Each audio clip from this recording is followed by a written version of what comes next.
விஷயமுமே வந்து நம்மளுடைய இன்னைக்கு நம்ம என்ன செய்ய முடியும், என்னோட வாழ்க்கையில நான் எதெல்லாம் வந்து என்னால timing, because time is the biggest resource. நம்ம எல்லாரும் சொல்லுவாங்க பணம் தான் வந்து பெரிய ரிசோர்ஸ் அப்படின்னு சொல்லுவாங்க.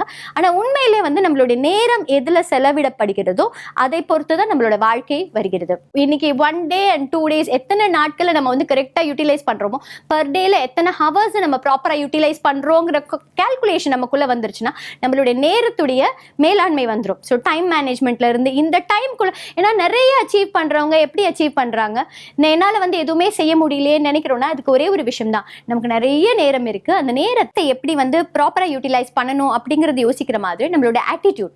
ஏன்னா எதையுமே வந்து ஒரு பாசிட்டிவா பார்க்க ஆரம்பிக்கும் போது நம்ம வாழ்க்கை எல்லாமே வசந்தமா தெரியும்.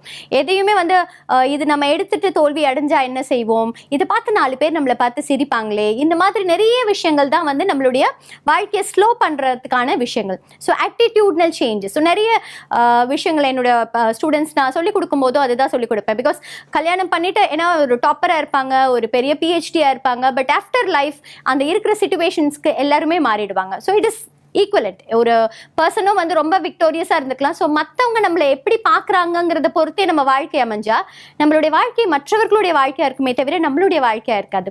ஸோ இதை எப்படி மாற்ற முடியும், நம்மளோட செல்ஃப் எஸ்டீம் அப்படின்னு சொல்லுவாங்க, நம்மை நாம் பார்க்கும் விதம் வளரணும்னா என்ன செய்ய முடியும், தொடர்ந்து வெற்றிகள் அடையணும்னா நிறைய தோல்விகள் வரணும். அந்த தோல்விகளை சந்திச்சுட்டு சிரிச்சுட்டு போற மனப்பான்மை வந்துடுச்சுன்னா ஆட்டோமேட்டிக்கலி நம்மளோட வாழ்க்கையில நிறைய வெற்றிகள் அமையும். ஸோ வெற்றிகள் அமைகிறதுக்கும் நம்மளோட செல்ஃப் இமேஜ் வளர்றதுக்கும் என்ன விஷயம் அப்படின்னு கேட்டோம்னா, என்னுடைய ஸ்கூல் டேஸ்ல இருக்கட்டும், என்னுடைய காலேஜ் டேஸ்ல இருக்கட்டும், நிறைய விஷயங்கள் வந்து என்னையே அறியாமல் நான் என்னை எக்ஸ்போஸ் பண்ணிக்கிட்ட விஷயங்கள், நிறைய மேடை பேச்சுக்கள். ஸோ ஒவ்வொரு விஷயமும் நம்ம வந்து கிளாஸஸ் எடுத்துட்டு படிச்சுட்டு அதோடு சேர்ந்து நம்ம காம்படிஷன்ஸ்க்கும் போகணும், இந்த மாதிரி நிறைய விஷயங்கள் போகிறதுக்கான நேரங்கள் இருக்கும். ஸோ அதை நம்ம வந்து ஃபேஸ் பண்ண ஆரம்பிச்சிட்டோம்னா நம்மளை வந்து as many opportunities நம்ம ஃபில் பண்ணிக்கணும்.